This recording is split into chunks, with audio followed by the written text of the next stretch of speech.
All right, we just learned about UI controls. Let's dive right into UI views. Apple has identified 12 different types of views. Views enable the viewing of specific type of content.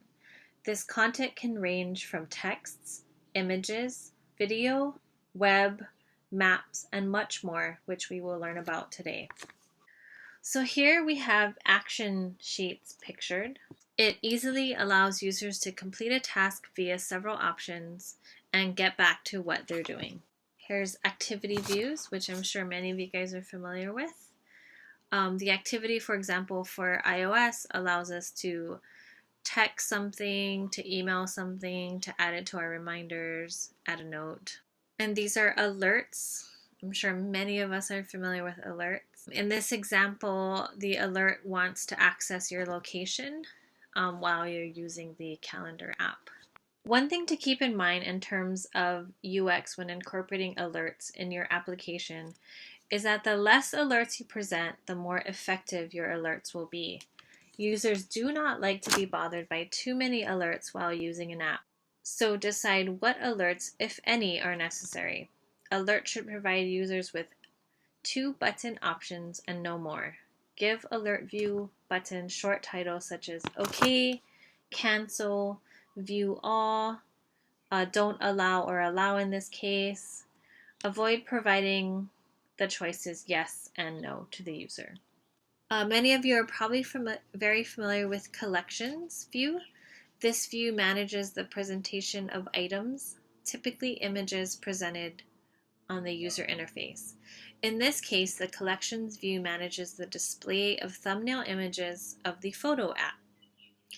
Users can select a thumbnail of their choice and bring the image into full screen view.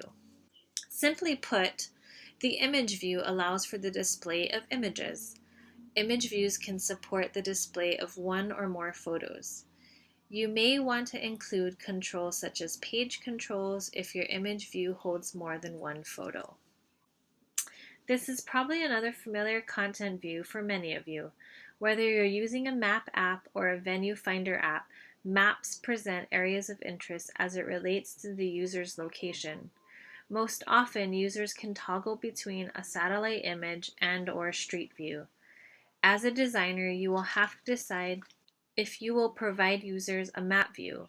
Another design pattern that accompanies maps is a detail view.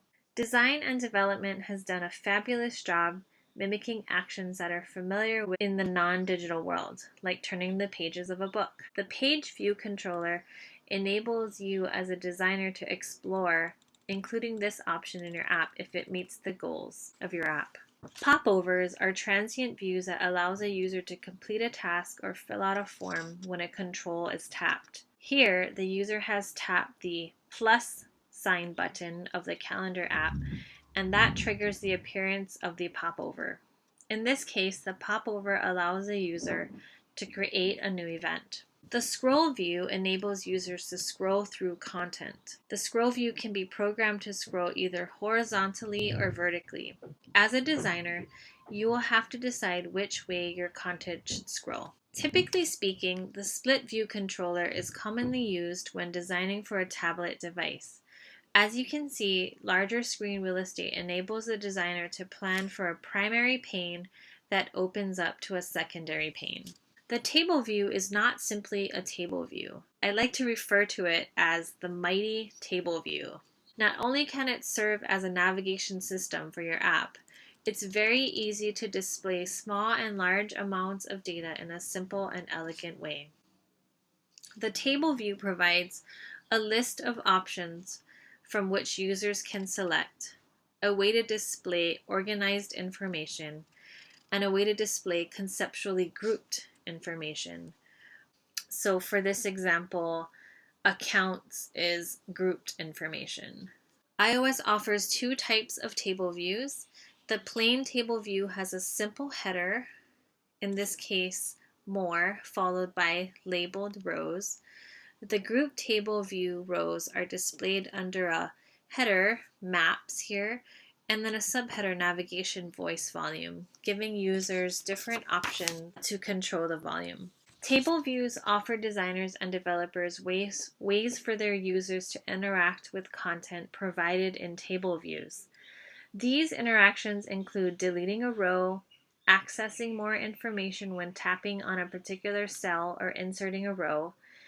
If you will be using table views in your app designs, think about what table view elements are necessary for your users, and that will enhance their user experience. Believe it or not, you can also customize the look of your table view cell. In the default subtitle and value 1 cell styles, you will notice that you can add an image into the cell. From a design perspective, you will have to decide if it's important to add an image in the table view cell for your app. You can also provide additional information to your user in the cell by adding a subtitle directly underneath the main cell text. In Value 1 cell style, you can display a right-aligned subtitle in lighter font if you prefer this look. Lastly, in the Value 2 style, you can draw users' attention to text by using a blue text or text color of your choice to differentiate between left-aligned text and right-aligned text. Besides providing you with the content view to display text, the text view also supports capabilities such as scrolling, custom fonts, and text editing if necessary. Last but not least, there is a view dedicated solely to displaying web content. You can provide a way for users to view a web content directly through your app rather than open a separate web app on their mobile device. As a designer, you will need to decide if this is a necessary view in your app. You can think of content views as a container to display specific types of content. Views can be customized however you want to maintain a familiar look and feel for your users. Lastly, you want to select views that are appropriate for your app design that will enhance the UX and meet the goals of your app. Have a great week, and aloha.